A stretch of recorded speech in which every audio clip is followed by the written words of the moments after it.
back to, like, we both grew up in Duluth.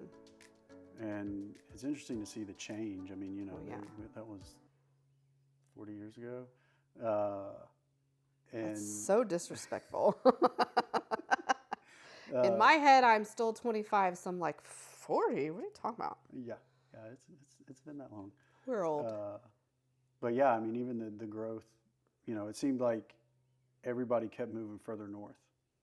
You had the Mall of Georgia, and then, so people started moving up closer to the Mall of Georgia, and then like Hamilton Mill, and so the growth just kind of kept expanding and kept going north. So yeah, I mean, I think when we moved into our house, like, I don't even know if Gwinnett Place Mall was there. Like, I think they were just starting to build Gwinnett Place Mall. Yeah, I do remember that being new.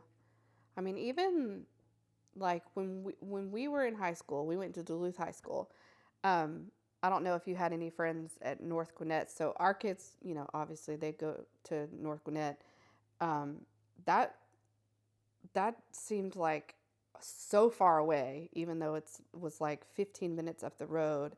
But it did look like a completely like different town. Like at that time, Duluth was like more developed. But yeah, Swanee, and even the word is like Swanee, sounded so far away. Well, I remember, I had a friend that moved from our neighborhood up to Swanee, actually in the neighborhood that we live in. Oh yeah, that's right. And they had to come back to Duluth to go to the grocery store. That was the closest grocery store. There were no traffic lights on Moore Road, no sidewalks, no curbs, anything. It was nothing but farmland. And What? I think the only thing that was out this way was like a Domino's pizza. Oh wow. Yeah, which was really neat. And then talking to his mom later on, North Gwinnett was like the only school out this way. Right. So he had friends that were like 30, 40 minutes away. Like his mom was telling me the story, like he would come home and be like, hey, can I go play with so-and-so? And she's like, yeah, where do they live? And it's like 30, 40 minutes away. And he's like, how do you know this person? And he's like, oh, well, they go to school with me. Like, you have friends that go to school with you that live 30, 40 minutes away from the high school. Like that, I don't think anybody lives that far away from any of the high schools now. No, we have, yeah.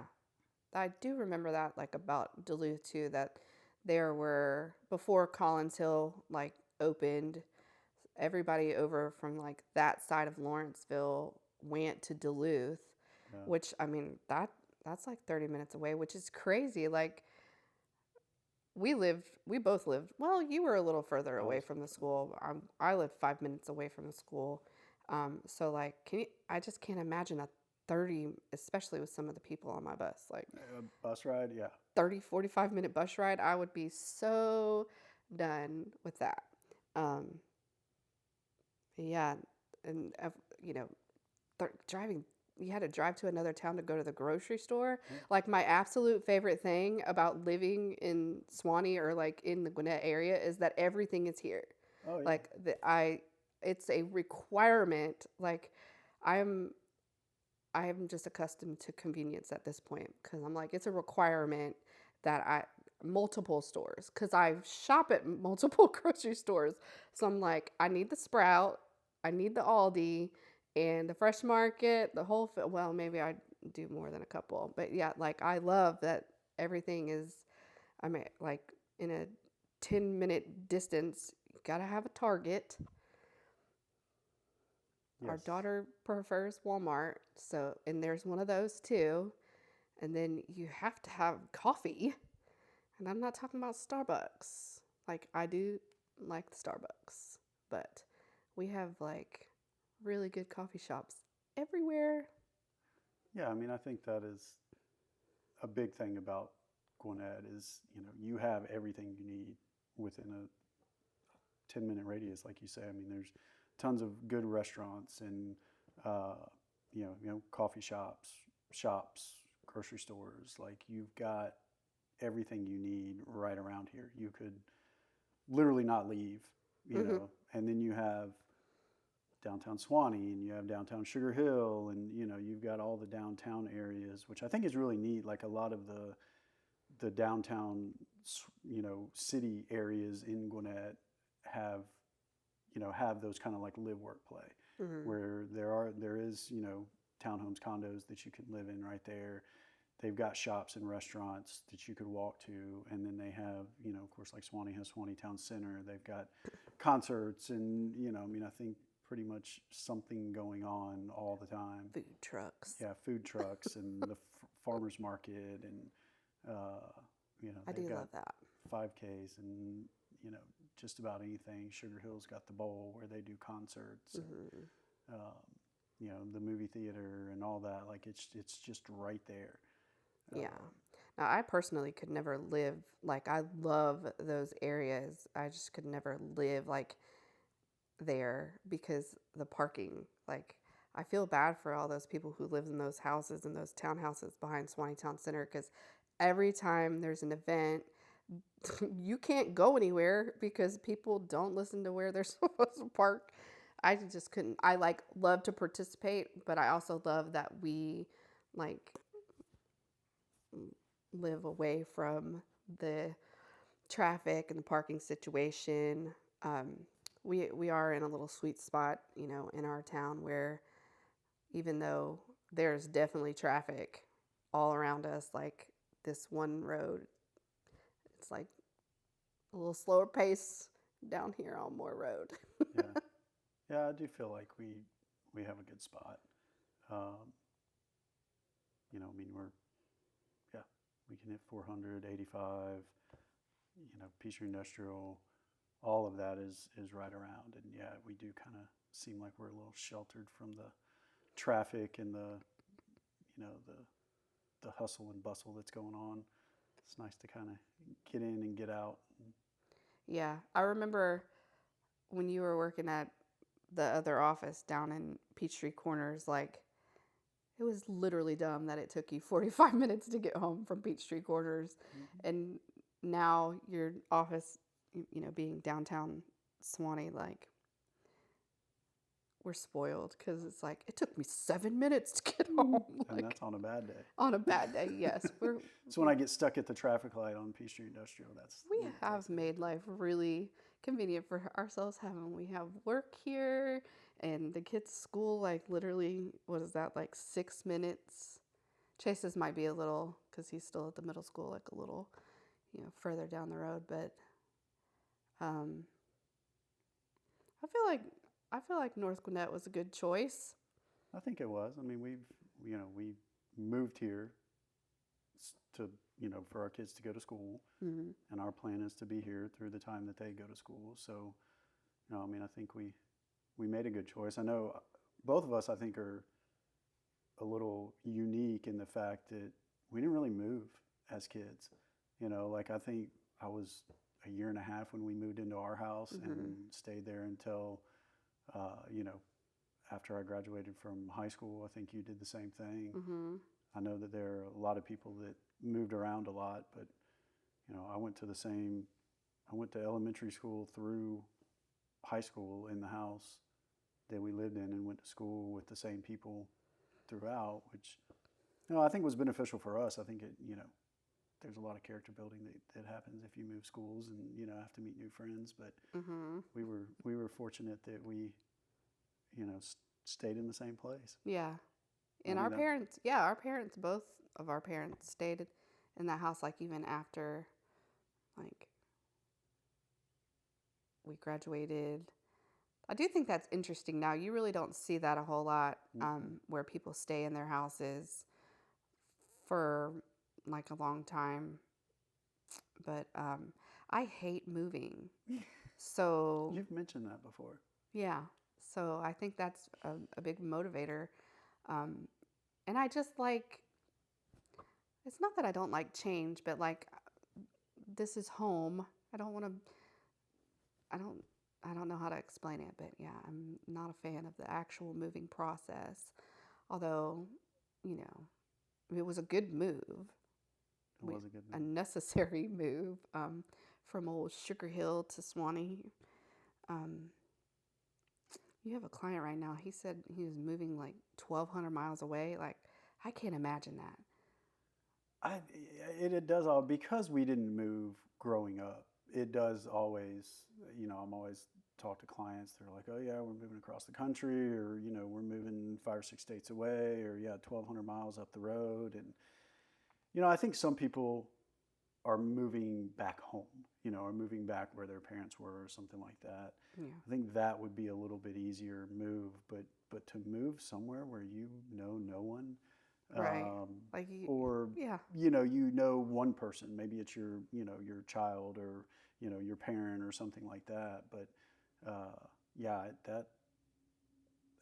it always kind of, yeah, I get a little nervous about that. I'm like, oh man, I couldn't imagine moving to a completely different state, picking up my entire life, and moving it somewhere else and starting over again. Yes. I Uh, remember your clients that just moved to Texas. Like, I had the conversation with the wife about that. Like, I'm very thankful that your job, first of all, that doesn't require you to travel and be gone for long amounts of times. Because, like, even though we spend a lot of time, together, and like we get on each other's nerves, like when you're gone for a couple of days, I'm like, all right, when's David coming home? This is crap. Like, yeah, I don't want to be a single person. Like, I need my person. But like, yeah, there's a lot of people that their jobs, like if your source of income says you're moving to Texas or Atlanta, well, what are you doing, right? yeah, So I'm really thankful that you own your own business and have decided that your business is here in this Gwinnett area so that we don't have to move to some random place, which I would have no problem making friends everywhere. Like, I'll be friends with anybody anywhere, but I really like it here. yeah, yeah. I think our kids would not be happy if we moved and took them away from their friends and they had to start over again. Yeah. Uh, Well, we already did that to him once when we moved. I mean, even though it was elementary school, like, I think one of our kids had a little harder of a transition than the other.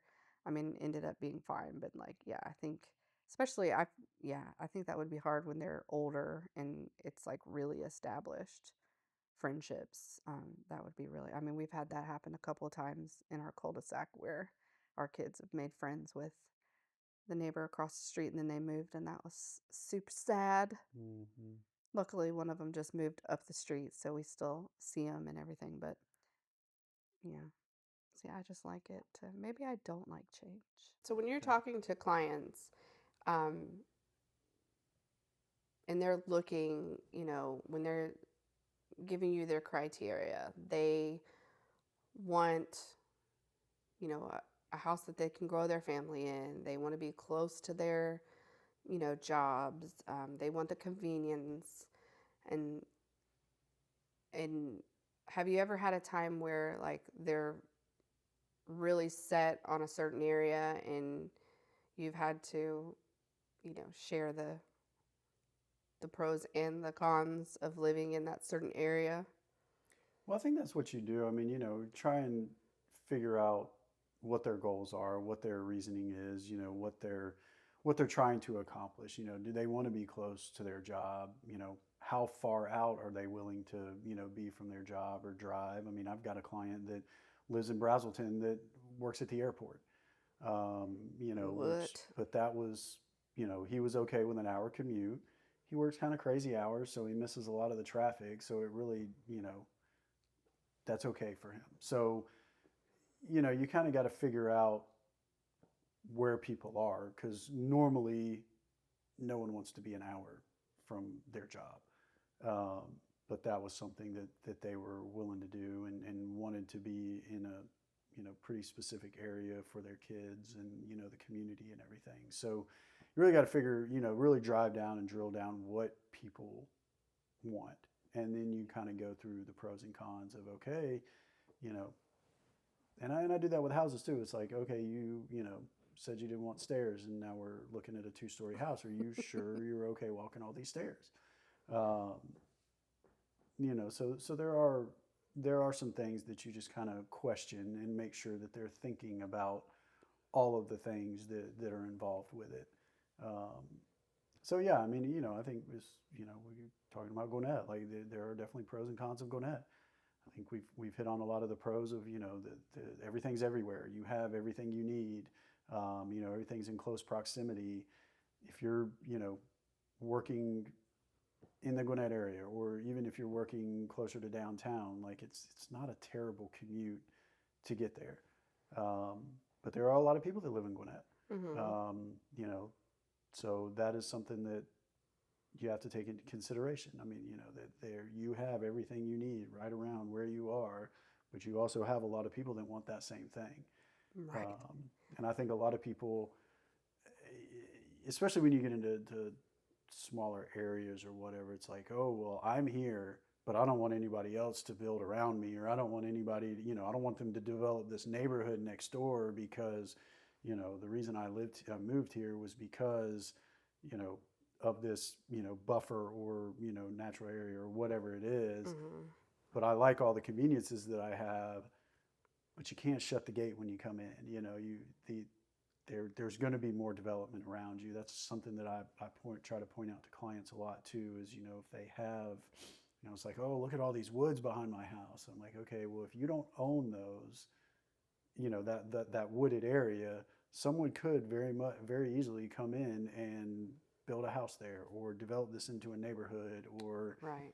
Something like that. So you need to take that in consideration. I was talking to a client the other day. They have the evergreens that block their view from their neighbor, which is really nice, but they don't own them. Mm-hmm. It's on the neighbor's side. Yeah. So if the neighbor decides to cut those down, he doesn't have to have their permission. He can cut those down, and then all of a sudden they're going to be able to see right in their neighbor's back window. Yeah. I think it's pretty safe to say, like, it's a safe bet that if you have any land around you, now obviously, like, we're in a neighborhood, and so we have houses on all sides of us, so there's no development going in our backyard.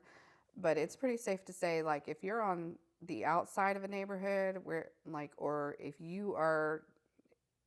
there is any land neighboring your property, somebody's buying it and building it at some point. Like, we talk about this all the time when we're driving around. Like, we'll see these really nice houses. I'm like, that house is so nice, but why would you want to live on the side of Lawrenceville Swanee Road right before you get to 20, where literally everybody on this side of town is sitting at 5 o'clock? Like, how are you going to get out of your driveway? Yeah. But people want to be in Gwinnett so bad that they literally will just pop $1 million house on the side of the road. Yeah. Where you have the land. I have a client that's looking for a $1.5 million house, and they're not building $1.5 million neighborhoods usually, because they don't have enough land. Those are big houses. They take a lot of land to build on. So they're popping up on the side of the road on lots. They're tearing out old houses.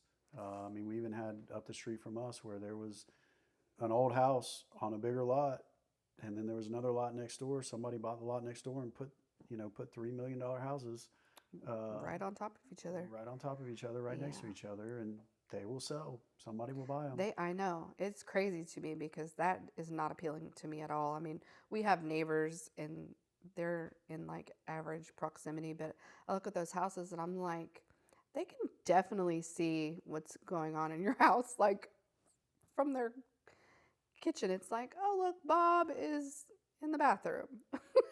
That's where we're going with that. Yeah. I'm just saying that is not appealing to me. I love living in a neighborhood, but I also love having a little bit of privacy. And it's interesting to me that people, because I feel like, when we were younger, you were either in a neighborhood or you were just out on like a lot with no one around you, and that there was no like in between. But now, like Gwinnett, the other thing that people are, starting to gravitate toward is townhouses. Yep. And they're huge. Like townhouses, when we were growing up, like townhouses were like smaller. Yep. Like the people that I knew that lived in townhouses, it wasn't like tiny houses, but they were definitely like some of the townhouses we have around here are like bigger than our house. And I'm like, there's so many stairs. Yeah, they're building 3,000 square foot, 3,500 square foot townhomes, which is, yeah, about the size of a lot of single family homes. And it goes back to the land. You know, you don't have a whole lot of land to build on. You can fit more townhomes on a piece of property than you can single family homes. So they're building 3,000 square foot townhomes right next to each other, which I think, you know, I mean, there are a lot of people that like townhomes that, you know, don't want to have yard maintenance, or, Right. you know, they don't mind someone right next door. I mean, it's not like you're hearing them.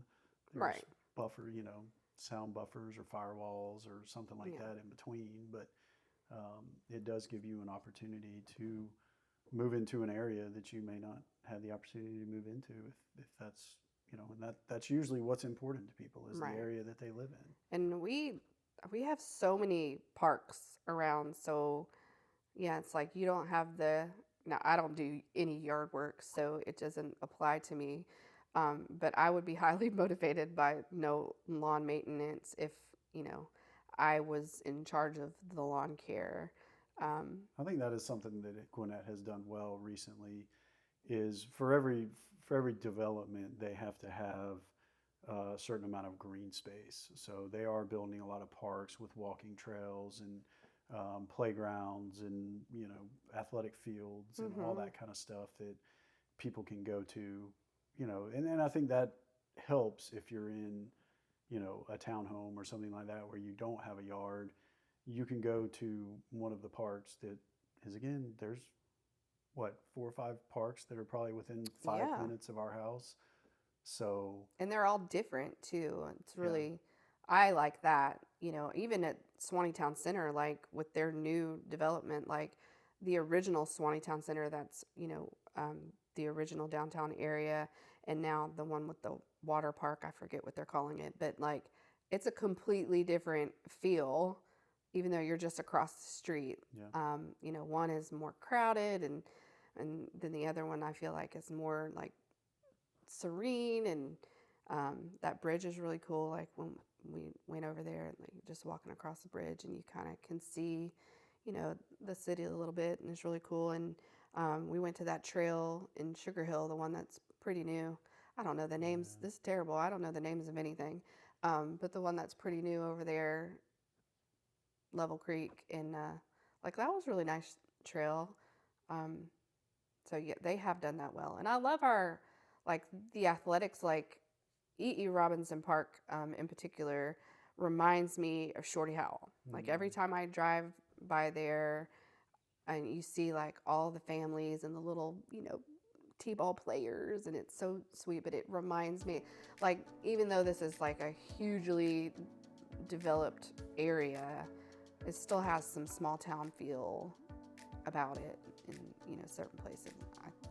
I like that too.